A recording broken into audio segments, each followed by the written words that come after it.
Hello and welcome back to the Rugby League Hub podcast. It's a weekly podcast in which we discuss the goings-on of the rugby league world. After our short Christmas break, we're back in the studio and once again joined by Ross Williams. How are we? I'm not too bad, mate. Good to be back. Plenty to talk about as ever. So Yeah, a lot to talk about Yeah. over this Christmas period has gone on. I think we'll start with the RFL and all the changes that are to be made, we should say. Obviously, Nigel Woods stepped down as the chief executive after a majority vote from the clubs, and the search for someone new to bring in some fresh ideas has started. What do we make of this decision? I think it had been quite well reported. I think that Wood were probably done after this year, and obviously, I mean, they made it quite obvious when he took the RLIF job. About 2 days later, they announced, I think, like Sunday night about 10:30. That he took that job 2 days later. So that had clearly been in the works for a while anyway. He wanted that top job rather than the RFL. I think at this point we do need a bit of a change. I think it's the right time to throw some fresh ideas in. We can't afford to. I think we're in a good spot really. I think after last year, I think about like 2017. I think it's in terms of Super League. I don't think the quality as such was up there. I don't think it was like a real vintage year in terms of quality overall. I mean, Castleford had the moments, as did Wakefield, Salford, St Helens towards the end, Leeds. But overall, I don't think it was the best. But it was a season that had a lot of excitement. And I think fan enjoyment was right up there. I think it certainly ended on a bit of a high with the playoffs and all that kind of thing. And then you went into the World Cup with all the stories. You had plenty there. And I think we kind of need to keep that ball rolling now. We've got a little bit of momentum. We can't afford that to really stop. Yeah, I think if you're looking at it as a time for change, I think there's no better time. As you say, There's obviously the hype around the World Cup that there was, and you know, some of the games we saw towards the end of the Super League season, I just said, were probably up there with some of the best games, especially the semi-finals. But I think if there's a time to change, it probably is now. It's probably not, in my opinion, the best way. Looks like a lot of uncertainty, like coming into the new season, and these changes are still looking to be made. Obviously, you know, we've still got 3 or 4 weeks. You know, who knows what could happen. But some of the people being linked with taking over that role are possibly Eddie and Barry Hearn. Obviously, big names outside of rugby league, but big names in terms of sport. And met with a bit of optimism and pessimism on Twitter, a lot of different opinions of it. But could they be the fresh face needed? I personally love the idea of either of the two, whether it be Barry or whether it be Eddie Hearn, but I love the idea of them coming in because, I mean, the last 10, 15 years, you look at darts, look at snooker, boxing especially, everything they touch turns to gold at the moment, and I mean, you can't get too much of a good thing. And I'd love to see them take over. I'd love to see Matchroom take on Super League and see what they can do with it. I can't really see it realistically happening right now. They've got a lot on, to be fair. I think they've said that themselves. That's kind of where the pessimism comes from. They've got a lot on. I don't think, especially, you know, you look at Super League with 3 weeks out from the start of the season, I don't think, even if they came in now, even the Hearns couldn't really do a great deal in 3 weeks, you know. But that's my main issue with all this, to be honest. I don't mind that we're having a bit of a reshuffle, and I think it could be a very, very important time for Rugby League, one of the most important since '96 probably. But I would have liked to see these changes happen, the day after the World Cup final. I don't really want to see it 3 weeks out because we're at a point now where it looks like the clubs are kind of taking control almost. That's what it reads like, and which is all well and good. Certainly for Super League clubs, not necessarily the Championship clubs who might be getting left behind. But for those Super League clubs, sure, if that's what they want to do, that's fine. But reading Michael Carter's comments in the League Weekly this morning, it doesn't appear that we're going to really find out what changes are going to be made until the season has already begun, which is pretty farcical, to be honest. Because, I mean, there's talk of potentially 14 teams in the league next year, which would open the door to Toronto most likely. Potentially New York after that when they join the Championship, allegedly. Which is all well and good, but how can you start a season not knowing how many teams are going to be in the same division the year after? That's absolutely ridiculous. Imagine the Premier League, say, Roman Abramovich turning around 2 weeks before the start of the Premier League season. We might have 22 teams next year, but we're not sure. Let's just start playing and see what crack is. I think the whole uncertainty argument is probably one everyone's looking at and thinking, no, this could be the thing that holds the sport back. Yeah. Because trying to bring new fans into Super League, it's not the easiest competition at the moment to explain what's going on. Well, you can't, can you? That's the thing, you can't. No. And even in terms of the playoffs and stuff, like, I think it works, sort of. I know there's a lot of negativity around the £1 million game. Yeah. And not actually the biggest fan of that. But, that's confusing. And then, like, oh, well, who's in charge? And then we don't know what's going to be happening next. We don't know that either. And, that's it. Once the changes come in, I think it should be better for the sport, hopefully. I can't imagine it really... If we get the right man involved, I can't see it going backwards. I think it's a time to go forwards for me. Yeah, I think that's the thing in terms of a CEO, because obviously we've lost Roger Draper as well, the Super League CEO, so both organisations have lost their head man. So there's two positions to fill as well. I just don't want to see a usual suspect, one of the same old faces. I think it definitely needs someone fresh, someone probably someone who doesn't even have that much of a grasp of rugby league potentially. Someone from something way different, someone from world of football, world of tennis, golf, whatever. I think we just need someone with a complete blank slate in terms of rugby league. He needs to take a look at it from a distance and go, right, where are we going wrong here? Where we're going wrong, and like I say, but it needs to be wrapped up pretty quickly because, like I say, we're going into a season. I mean, say there's going to be 14 teams next year, and we find out in March, April. I mean, it's not a great start. I mean, we talk about the structure now, like the middle eights, and what have you. It's interesting that there's a lot of different opinions on the Super Eights and the middle eights, but at least last season we knew what was going on. Yeah, and we knew what to expect. It kind of worked. We had a team go up, team go down. The Super 8s were pretty good, I thought, overall. The middle 8s had the thrills and spills kind of thing. So, I mean, what they're suggesting this year, I mean, they can't just not do a Super 8s this year because the fixtures are out there. They've got to do it. Yeah. So, is it going to be like the middle 8s and the top 6 go up, stay up?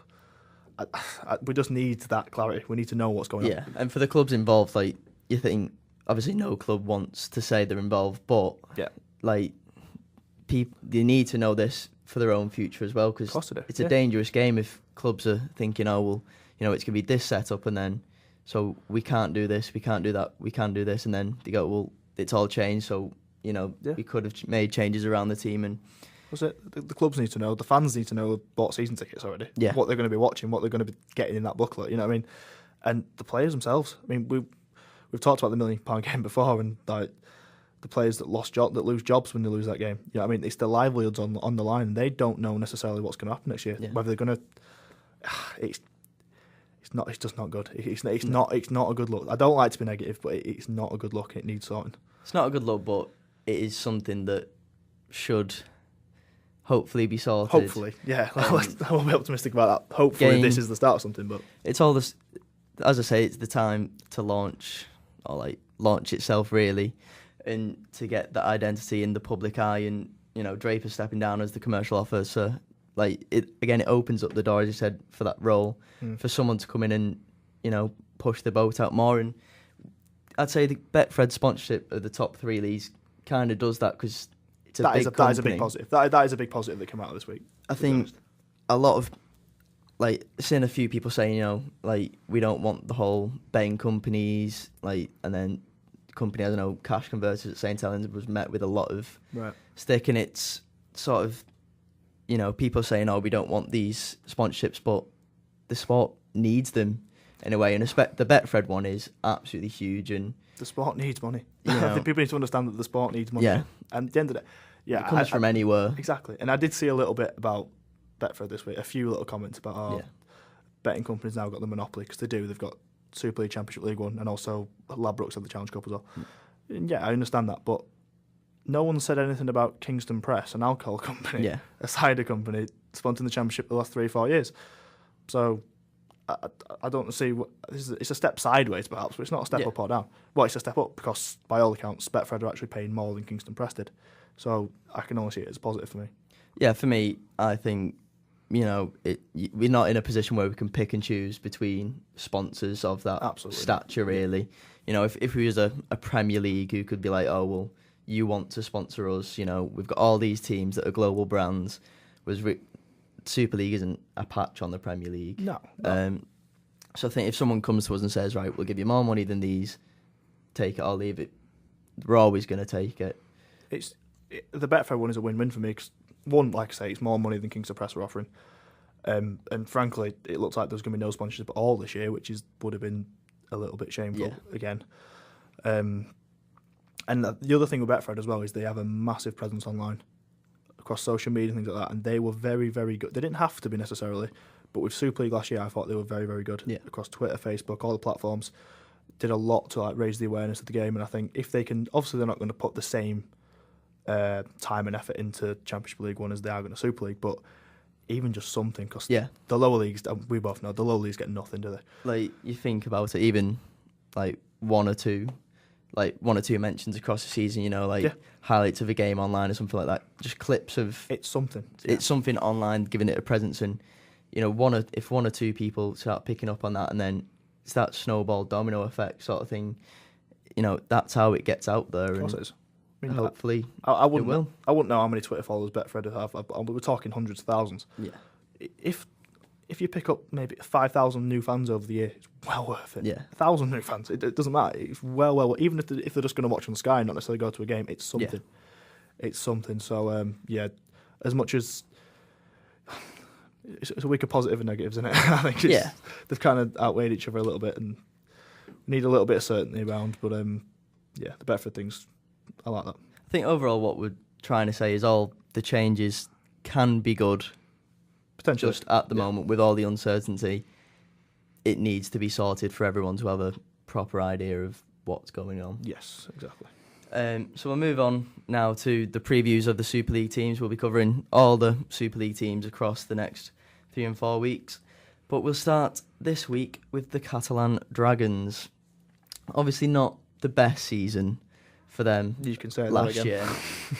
In the league they didn't finish bottom, which is probably the only positive you can take from that season.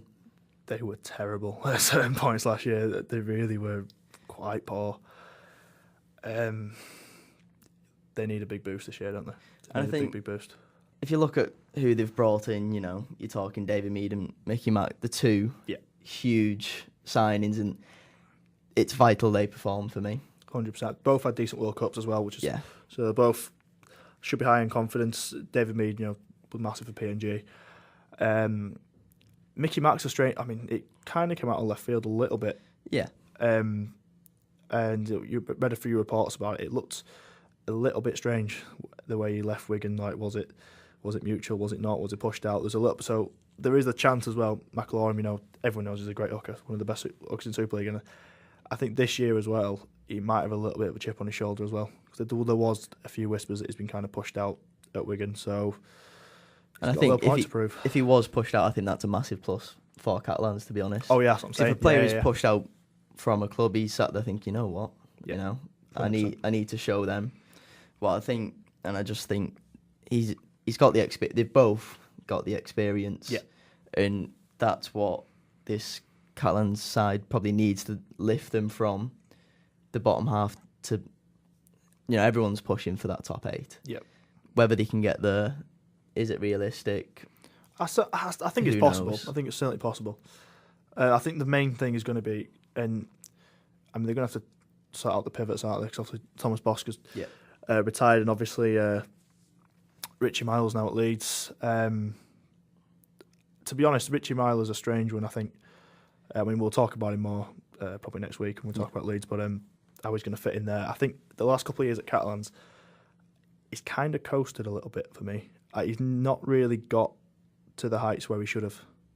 Richie Miles 4 or 5 years ago, we were talking about England's number 7 for. He had all the potential to be, and he's just kind of, I don't know, his intensity just kind of gone downhill a little bit. I think, to be honest, like I say, I think at Leeds he'll probably pick that back up.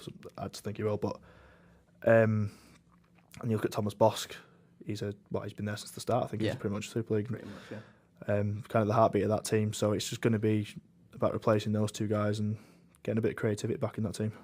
Yeah, and necessarily, like David Mead and Mickey Mack won't provide that. No. Like from the halves, but I think Myler is a huge loss for me. Yeah. he's a moments player. He's not. Yeah, I'll give him that. Yeah. He's not a perform all season, but you see in some games last season, they were struggling, and the odd point they pick up in a little scrap, he'd produce something. And I think losing that player, it's interesting to see how they're gonna replace him. He's certainly got that moment of magic in him, which, like I say, I think that's what Mead can probably produce albeit from a different position. But I think that's that little spark which they could have in a tight game, like you say. And then Mickey Mackey's just your go forward, isn't he? He's going to be he's going to run things from there. And I think Benjamin Julian and Lewis Tierney from Wigan, I think whilst they're not world beaters, I think they're two solid signings. Players who should be playing Super League week in, week out, in my opinion. And if they get played there, I think they will do well, and they just give that a bit more quality on Tierney on the edge or at fullback, whichever way they're going to play him, and Mead around. It just gives them a little bit more, hopefully, to push on up towards where they'd like to be. Yep, like I said, I think they just need a response. They need a massive response. Super League clearly wants that French presence, and it was touch and go last year. Yeah, they really need a response for that club to really, because they kind of peaked they seemed to kind of get to a point a couple of years ago where we were like, right, we've really got something here. Like, we potentially might have, in the next 5 years' time, we could have an actual Super League winner here. And then it just kind of dropped off a cliff, didn't they? So they need to pick that back up. They really do, because, like I say, it would be pretty, after all the investment put into them from the league, it would be pretty disastrous if Catalans were to drop out. And they can't afford to be doing that. It would be disastrous. I think my whole deal with Catalans is they've always seen as the team as they'd pick up all the players drifting around Australia because of the different sort of rules and stuff. And I'm sure the climate helps as well. Yeah. I think whilst they necessarily need to get away from that, I don't think this is the season to do that. I think, bringing in the more experienced heads, and if one or two players do pop up, grab them, rebuild with them. And I know it's, a player in for a season and then out again isn't good for the whole squad, but I think for a rebuilding season, that's it. They just got to do it. Need to consolidate, try and get that 8th spot. And, as we've already mentioned, if they get in the middle 8s, they might not be in too much trouble anyway, to be honest. Who knows? So, I think we'll move on off that one. Yeah, and a good one for you, from languishing at the bottom to sitting pretty at the top. Yeah. Casford, obviously an absolutely incredible year on their part. Didn't end in the dream way. Everyone wanted it to. But this season, I think it's just a backing that up again. Anything less than, well, not anything less, but it'd be a massive shock to anyone if anything different happened. Yeah, I say it's not going to be. I mean, obviously, I've got a personal interest in it, and it's just honestly, I can't see us running away with anything like we did last season. I think we're certainly it's certainly a top 4 side still, 100%. I'll give you that. And my take on Cass has been, I think we're going to be probably just about as good as we were last year, if not maybe marginally better with the additions we've made. However, I do think, as I mentioned earlier, the quality probably wasn't at its best in Super League last year. A few teams didn't perform. Your Wiggins and kind of just dropped off. And I mean, as much as they come second, even Leeds had this kind of, I don't know, there was just this feeling that Leeds weren't at the best, even though they ended up winning it. I could just see the competition kind of catching up a little bit. Castor's still going to be up there, 100%. It's still going to be a top 4 side for me, and they've got every chance of going all the way. But it's going to be a tougher struggle, I think, this year. Yeah, I think the competition will be closer, and I think a big part of that is the loss of Hardacre. Yeah. You talk about players coming in and players going out. None of them are bigger than Hardacre for me, and Ben Roberts has been highlighted as the number 1 to take over. What are your feelings on him playing there and replacing a player such as Hardacre last season? Yeah, I mean, the talk is that Hardacre's UCAD hearing is imminent. I think the word was mentioned a few days ago. So we'll see how that plays out. But yeah, it does appear Ben Roberts will be taking the number 1 spot, probably the number 1 shirt. And I mean, Darryl Powell quoted last week. He's very excited about it. I think this could be a bit of an X factor for us this year. thing about Ben Roberts is he's a very, very good runner of the ball, and he's very, very good defensively. It's he's in his early 30s now. It's a big workload being that fullback. He said himself a couple of days ago it's a lot more running than he's done in a while. But he's got the intelligence for it. He's played in the half, so his career. He's got the intelligence for it. He's done it at the highest level in the NRL. It's just about sharpening up that run game and getting him in. I think defensively he's going to be all right. I'm not too worried about that. It's just getting him into that attacking system, which he knows very well, to be fair. Because Hardaker will be tough to replace. I mean, Hardaker. But it took Hardaker a couple of weeks to really, at the start of the season, to really kind of get going in that role. It's not something that comes just straight away. But I'm not worried about Benny at fullback, to be honest. I think he's going to do a good job. Yeah, I think a lot of success for Cass this year will be it's just about replicating what you played last year in that unstoppable attacking rugby, and I think a big part of that is getting Gale and probably Jamie Ellis in the halves, linking up with Roberts out the back. Yeah, for sure. To the wingers, and I think if you can do that, then there's no reason why it's not going to be another season at the top, not necessarily winning the league leader shield, but in and around the top, in and around the playoffs is what I'd expect and predict for the Casford. I think I mentioned it before Christmas, to be fair, about Cass, but a few people have said about the recruitment policy, how they weren't too sharp. A lot of Cass fans themselves, to be fair, weren't too happy with it. And I mean, you look at this go through them. You've got Corey Aston, James Clare, Mitch Clark, Jamie Ellis, as you mentioned, James Green, Gary Lowe, Joe Wardle. There's talent there. Yeah, you can't tell there's not talent there. And I think Joe Wardle's going to be a very good signing. He was excellent at Huddersfield. He's had a good stint at Newcastle. Didn't quite work out for him over there, but I think he's a good pickup. Gary Lowe, I mean, he's the darling of the World Cup, wasn't he? So we'll see how he goes. And I think one thing is, tell me if this is wrong, but I think a lot of the signings are coming in not to replace that starting team of last year, really. No one, obviously the players have gone in and out. Yeah. But the team is relatively going to look similar. I'd say so. I mean, like I said, you look at the guys I just mentioned. Like I said, Jamie Ellis is going to be your 6, I'd imagine. He's a starter. Joe Wardle's going to be knocking around your starting 13, I would say, or at least on the bench. Yeah, I think Gary Lowe. After the World Cup, I think you'd assume he probably would be a first team. I think from the outside looking in, but I think the performances of Eden last season. I mean, it'd be very tough to kick out a player who scored 40+ tries last season. And Greg Binnikin, as a young player, was excellent on the wing for the vast majority of the season. So I wouldn't say Gary Lowe is a surefire starter, to be honest, but that's really not a bad thing. It's a great option in rotation to have, because to be fair, Cass have also got Jai Hitchcock, who did very well last season, scored some great tries. So that's going to be interesting. In terms of the other ones, you've got James Green coming in, who's looked very good in pre-season. It's a real big unit. It's going to be in there to replace the likes of Andy Lynch, Lam Patrick, Mitch Clark, another one. Bit of a raw forward, but again, loads of potential. There's guys in there. The team, I should say, the replacements we've brought in,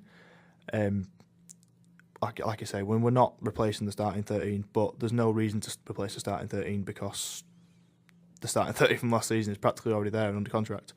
So there's no reason for it. And I think Casford over the last couple of seasons, they've been up there, but they've not won any big trophies. Obviously, League Leader Shield, but some people don't really count that.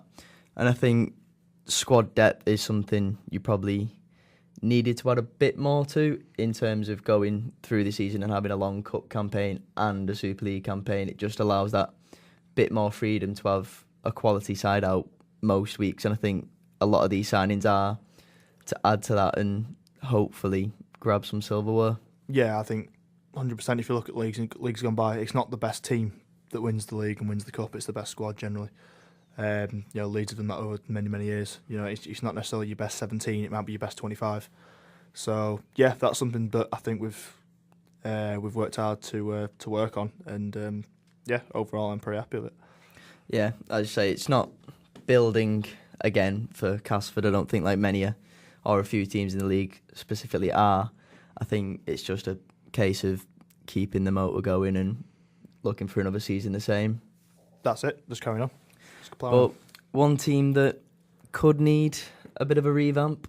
It's Huddersfield over the past couple of years started to dip down a bit from that elite tier performance, and this year doesn't really look to be any different. It's a curious case for me. I think it could go both ways. They could surprise a lot of people, but in the same sense, they could struggle again. Yeah, I think so. I had the pleasure of speaking to Rick Stone and Chris Thorman about 2 months ago before Christmas, and they seem confident on the surface of it. But when you're asking them, where do you think, what are your objectives, what are you going to do this season, both were kind of tentative to put a number on it, that kind of thing. Again, like I say, it's a curious case. We don't really know Huddersfield. They could be a team. If they have a good start, they come out of the blocks early. They've got some great players coming back from the World Cup in McGilvray, Roberts, going to be full of confidence.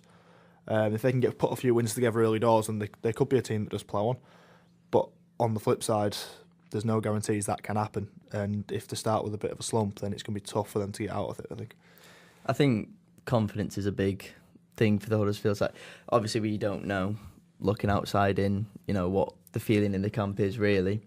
But I think you look at that squad and they've got talented players. Jake Marmo last season before he got injured was superb for a while.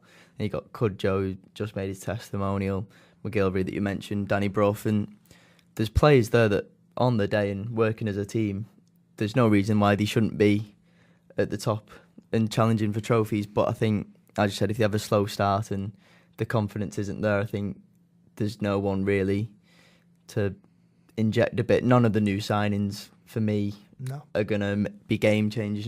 Looking at Colton Roche from Bradford Bulls and Adam Wallen from Salford, they're going to add something to the squad. I think it's almost a case similar to Casford, I think. Yeah.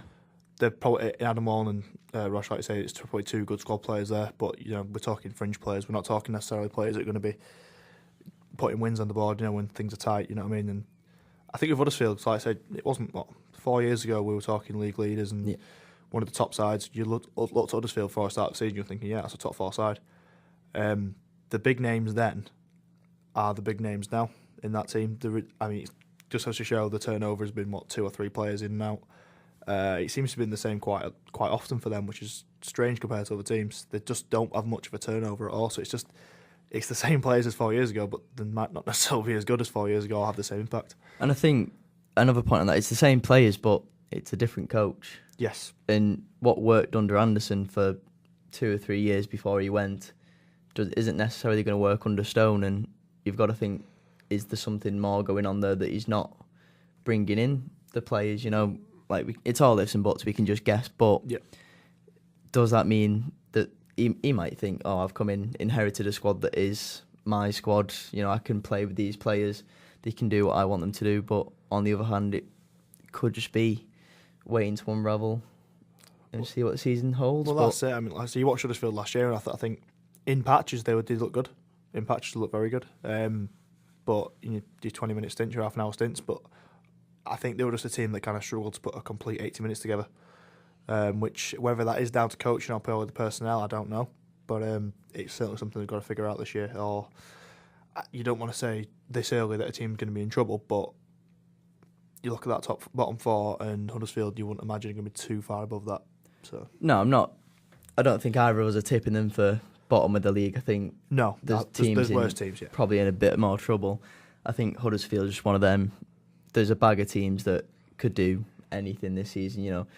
Not many people would have said, Wakefield would be so high up as he was last year. Yep. And not many people would have said, Leeds in the bottom 4 2 years ago. And it's, with Huddersfield, it is just a guessing game at the moment. Anything could happen with that side, and remains to be seen whether this is Rick Stone's year to really move on with this team, or if it's not really a match made there. Yeah, I think Wakefield's probably quite a good example from last season, what they're going to be.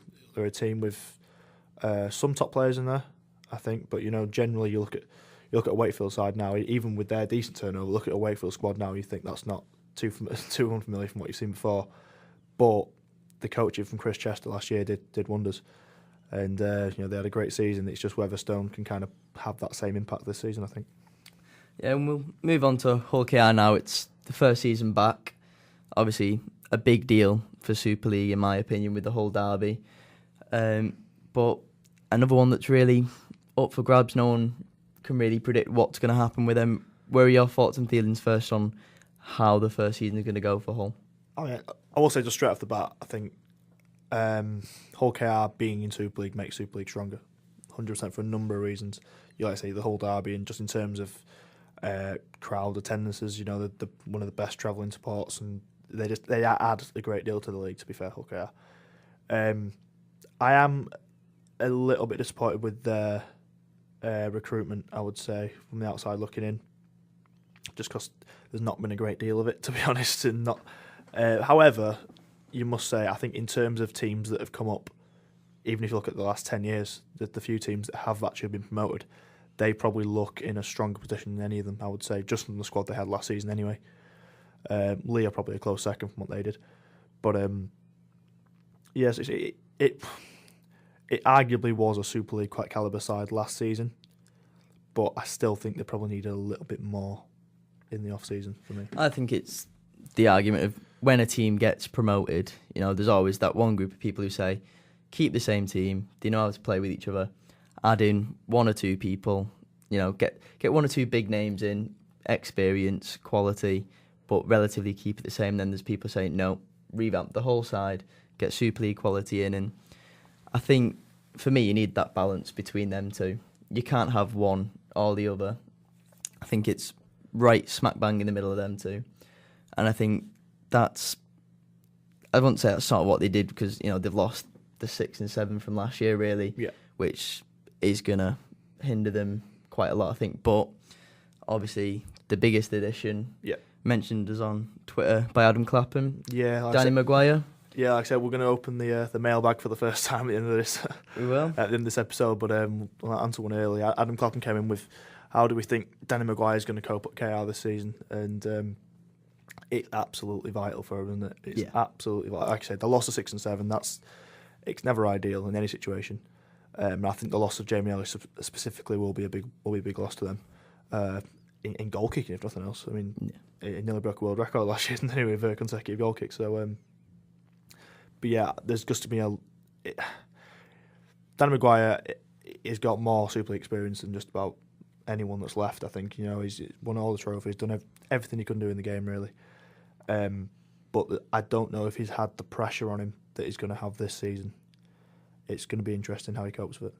I think in terms of picking up a player, I agree with you. There's no one they could have gone and got that would give them the experience or the quality. No, it was a great move. It was a great move. How they've got him, and I think the pressure on him is probably more than it's ever been. Yeah, arguably in his career, and he is that leader now. He's not got the Burrows, the Sinfields, the Peacocks around him that he's been sort of used to in the past, and I think he is the voice on the field and the voice in the changing rooms as well now, and it all depends on not just him. I think he has to balance that, he has to take that on his shoulders, but I think how he integrates in the team is absolutely vital. As you said, I think if he doesn't have a good campaign, then I think Hull KR could struggle, but again, I wouldn't put them as one of my teams to be worrying about this year, to be honest. No, I mean, you don't look at Hull KR and think they're going to be a top 4 side or anything like that. No. Certainly not. Just going back to Maguire as well, the other thing is, as much as he ended last season in great form and obviously put in one of the great grand final performances, he is knocking on, let's be honest. He is, and he's not going to get the kind of protection he's had in the past. People, let's be honest, he is going to be the linchpin in that team. Horrible as it sounds, he's going to be targeted 100%. He's going to get wallops this year. He's going to have to cope with that, and as if things weren't kind of hard enough for him, obviously they've lost. Really bad news for them. They've lost Danny Addy, potential for the season by all accounts. After the derby on Sunday, so he's lost his halfback partner now. So whether they've got a ready-made replacement in there that they've trained with and they know what's going on, or it's going to be a bit of a revolving door this season, it's going to be really tough. And at the 2 Hull side, you certainly wouldn't fancy them to finish above, to be honest. No. And I think the media hype, or in the rugby league world about this move, that could get to him, because we've seen on the field he's not the coolest character. He can lose his head, but I think that's part and parcel of the player he is. Yeah, I think that makes him. You're never going to take that. It's that pure passion for the game that overwrites him sometimes. But I think when he's meant to be the cool head, I think in a big game, if they haven't been performing for a couple of weeks and he's been getting hammered, and in a few games, players are targeting him, I think he needs to have that maturity in his game that he's been in for years. I think he needs to take a step back and go, okay, I am the vital cog in this team. I haven't got the superstar players around me to sort of rely on. Not saying that he has relied on them in the past, but I think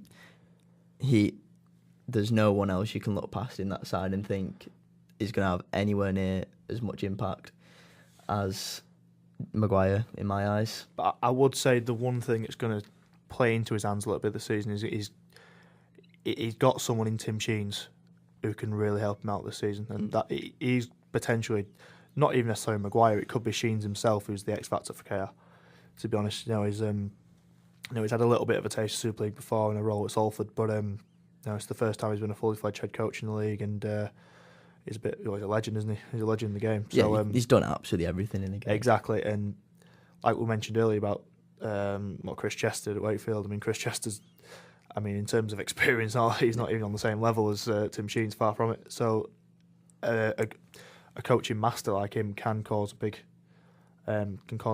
a massive impact at a club. So Maguire's going to have that bloke to speak to, and I think that's going to help. I think the one thing they'll have with Sheens is he's got a group of players who've bought into his ideas last season, and I think even with someone, I think the fact he was willing to do the season in the Championship helped a lot.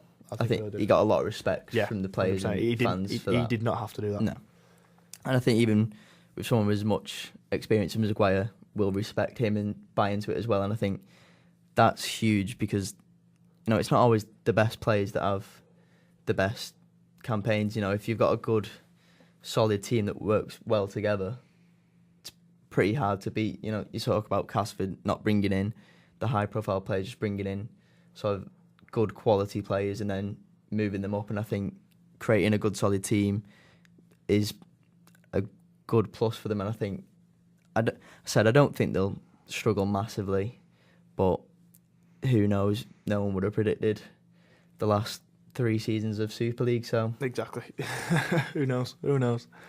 Move on to the mailbag now. Yes, the questions from the fans. The debut of the mailbag. It's going to be a massive feature for us moving forward. Well, it will be fast questions. Please ask questions. Cause hopefully a massive feature. Without questions, the mailbag will be absolute garbage. So let's. I don't want to be making up questions. Let's not do that. But we have got a few this week. So as I say, we've already answered the one about Maguire, but we're going to get one now from one from Joe Callan, which is. And I'll ask you first. Who are going to be some of the players to watch in Super League this season? Not necessarily your superstars, the people who've been at the top of the game for so long. Your Luke Gales, your James Robies, your top players. I'm going to pick one superstar, you could say, in Warrington's marquee man, Tyrone Roberts. Okay. And I'll speak a bit from my point of view about Danny Richardson as well at Saints. We'll come on to him, obviously, in a few weeks in the podcast when we look at St Helens. But start off with Roberts. I think if Warrington are going to push on and get back up the table, I think he's going to be a really strong point in that side. Yeah. And, he's proved in Australia, it's not as if he's come over here because his career sort of died over there. I think, like last season, he was still very much a part of that Gold Coast side. I think it just got to a point where he wanted that starting berth. He was at 7. They got Ash Taylor. He got moved to fullback. Jared Hayne come in. He got moved to 9. And I think if he shows the same fight as Matt Parcell, for example, of last season and really wants to give it a crack over here, I think there's nothing that's really going to stop him from shining in this league. There's always the danger that he's going to go down the lines of Seguiaro and, backflip on the club. But I think from looking sort of what he said and stuff, I think he could play a big part in Warrington this season this year. As for Richardson, I think he's not going to be the main man like Roberts is, but I think he should hopefully have a massive impact on our season. And I think if you put him and Smith in now, I think that'll help him immensely because Smith can be the cool, calm head and just allow Richardson to play. I think when we played him and Fives last season, it was a bit of, they both had to balance both the sides of that game, whereas Smith knows he is the cool, calm head and can just let Richardson play. So I think in terms of two players to watch, I'd probably choose them two as my go-to. Fair enough. I'll go with a player I mentioned a little bit earlier in Ollie Roberts, Huddersfield. I think he's been kind of a bit of a under the radar, really. I think he's had a couple of good years and no one's really spoke about him. Then all of a sudden he has this World Cup campaign and he's on the front of magazines and he's the next big thing. But quite rightly, because he was absolutely outstanding in the World Cup. And I think, as I said earlier about Huddersfield, he's going to be one of the keys to, if they're going to have a good season, he's going to be absolutely massive in that role. So I think Oliver Roberts is certainly one to watch. And the other is a player who arguably was a superstar 2 years ago and then, thanks to some unforeseen circumstances, wasn't. But Tom Johnson at Wakefield. I think this year... Good shout. Yeah, I think if... It's a big if. Wakefield do have to carry on. They have got to carry on in the vein they played last season. But they were very good attacking. They were very good in the attacking side. And Johnson came back in the team a couple of weeks back, played Halifax, scored a few tries, didn't he? So yeah. Came back in with a hat-trick, I believe. Yeah, so he's a massive, massive talent. I think, we talk about England internationals and things like that. I think Tom Johnson's, still a young guy. He could be your England winger for the future. Yeah, I think he's knocking on the door at the moment. I wouldn't say. Yeah, he's not a million miles away already. Yeah. So, yeah, I think obviously it's a big if. He's got to stay fit as well. He was unfortunate last season, but I think Tom Johnson this year, yeah, he's going to be right up there as one of the top, certainly one of the top young players, maybe one of the top players overall this year.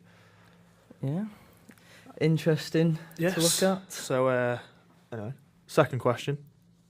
We've got from Charlie Price. It's a bit of a double-sider here. It's just our pick for it's early doors. It's very early days. It's very early days. However, who do we think could be the 2018 Man of Steel, and who do we think is going to be the 2018 top try scorer? I'll go to you first. Oh, cheers. Let me think about it.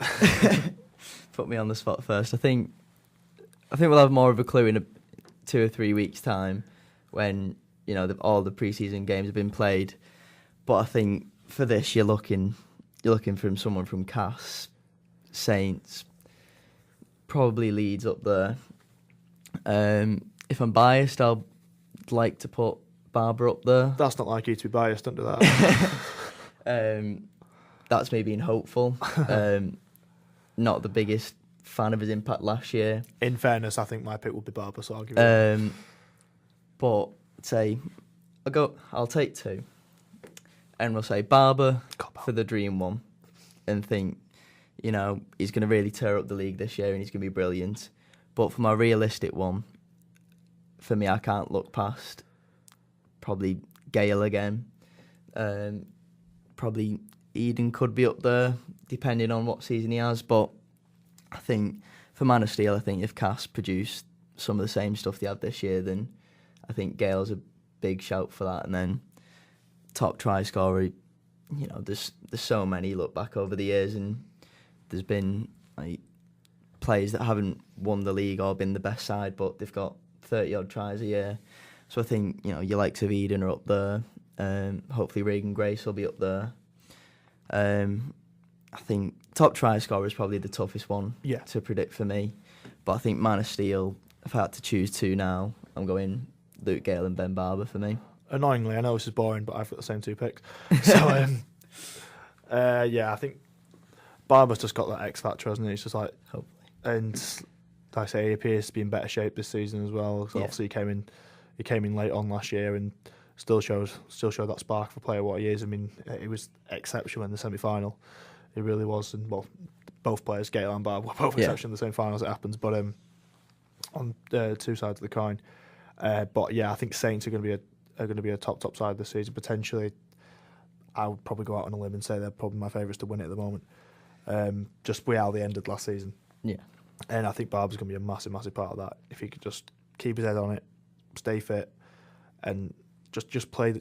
If he just enjoys it, he's one of those players. If he literally just goes out, got his head on, and enjoys his rugby, plays his game, I mean, we've seen over the years what he can do. I mean, what he did when he first broke into the scene at like Canterbury and stuff was absolutely unbelievable. Yeah. He's got some of the best tries I've ever seen, and yeah, it'd be really tough for. It's because obviously it's the player vote as well. The Man of Steel. I think it's going to be very tough for players who are playing against him to kind of vote against him if he is like that. And as for Gale, has anyone ever won it back to back? Trying to think. Off the top of my head, answer in the comments. Tell us in the comments if you know that. I'm not. I think it may have been done, but I'm not 100% sure if anyone's. I know people have won it twice, but whether it's been done back to back. But I think if Cass can have the same kind of season or a similar kind of season, I think this one would be even more impressive. I think bearing in mind he's not lost his half-back partner, but his half-back partner's shifting to full-back. He's lost a player or potentially lost a player in Zach Hardacre in that team. He was such a great foil for him last season. If he can have a similar kind of year in a slightly different system with a different half-back partner, then that'll be quite something. I think then it's very hard to go against him if he produces the same 100%. in a relatively not a different team but a different structure to the way it was set up last year in terms of personnel. Yeah. I think then it becomes very hard to vote against him then. 100%. At the end of the day, it's an individual award, and people could argue that Gale got it last season because of the team performance. I don't really buy into that. No. But this removes any argument, you know what I mean, if he can do it again. So, toss up between Gale and Barber for that. In terms of top try scorer, like I say, it's a tough one. I'd like to say, Greg Eden's probably going to score a boatload of tries again. It'd be very tough to score 40 again. That was quite an achievement. That's only ever been done 2 or 3 times. So that'd be very tough. Tom Johnson, as I mentioned, potentially. If they go his way a lot, Regan Grace, like you say. If Wigan come good. Wigan are a tough one. We're going to come on to in the last preview. I'm very on the fence about Wigan this season, but you've got guys like Marshall and Tom Davis in there potentially. It's a very tough one. I'll go. I don't know. I'll take a punt. Obviously, I'll go for a Cass player, so I'll go Greg Eden. But it's a very tough one. That one is the most up for grabs. Yeah. For me, the final question I'm going to ask today, and we're not going to answer all of it because we've got a couple of weeks left, and it's very, very difficult to answer this question. But it came from Conor Hughes, and it was effectively where they're going to stack up this season. Where we're going to come 1 to 12 in Super League. But I think in the very last preview we'll do our complete 1 to 12 and see what we're going to do. We'll have a go. Some scrutiny for that. Yeah, we'll write it down and then we'll just laugh at ourselves in October. So I think for this week we might just look at the bottom and just think who is going to be in our bottom 2. I'm presuming you're coming to me again to give yourself some time to think about that one. And I'll be coming to you last in 2 weeks' time when it's 12 as well. Get a pen out. 2. For me, I think Widnes are in there. I think they struggled last season and they've not really added a lot to the squad. In terms of someone else, I think for me, it's a tough one to call. I think the bottom 4 spots, and I'd say even, like 7, 8 to 12 really, could be anyone. A lot can change, but I think you have to pick 2 now. I'd go Widnes and Catalan Dragons for me. Okay, that's interesting. I have to agree with Widnes, to be honest. I almost like the idea of what Dennis Betts is doing. He's got a young side over there. He's trying to build some youngsters and stuff like that. But, what we mentioned earlier about potentially being a 14 team Super League in 2019, if there is changes to the relegation this season, not that we'll know, then that may save them this year, and fair enough. But Widnes, they just don't look a strong side to me. They're just not. I'd have to go Widnes in my bottom 2. My other one is Salford, I think, who are. I just don't think. Interesting. We'll come on to them, like I think, probably next week, I think. Yeah. But I'm just not 100% sure that they've replaced well enough. They've lost some big players. Murdoch-Masila, that was the 100% their best player. I'm interested to see how Salford goes. Big changes over there. Kukash is out now. Got the new trust in. It's all change at the AJ Bell Stadium, and I think they may struggle this season. I think that's, at this stage at least, is a hard one to predict. Just to go back to the players to watch one, I was speaking about Widnes then, I think young Danny Walker, for me, just popped into my head then. I think if... I'm 20 years old and he makes me feel old. What's going on there? 17 last season, I think, and I think he was a shining light in the season last year. Yeah. Really. And I think this year will be pretty much the same. Yeah. When he stood up to Chris Hill, that's one of my favourite moments of the season. Like, I mean, what are you thinking? I respected it, but I'm like, that's a bad move. I think, again, he's going to be a bit of a shining light for them, and he's not going to be vital to the season doing well, but I think, you know, like you said, he's bringing in this young squad, and I think he could be one to watch, not to be a superstar, but, you know, someone to surprise a few players, maybe young player of the year, you know. Yeah, it's a good shout. It's a very good shout. But I'm sure we'll predict them in a few weeks' time. Yeah, that closes the mailbag and the show today. We want to keep this mailbag going. Yeah. So in the comments, whether it be the YouTube comments that you're watching now, Facebook, Twitter, get your questions in for next week. You want to get as many as possible. Answer as much as we can before the start of the season. Anything Rugby League related, really. It doesn't necessarily have to be about Super League. When asked about Championship, NRL, far away. Yeah, put us under the spotlight. Give us your most challenging questions. Yeah. But as we said, that's it for today. Leave a like, comment, subscribe, and we'll see you same time next week. Thanks for joining me, Ross. Pleasure as always. See you later. See you later.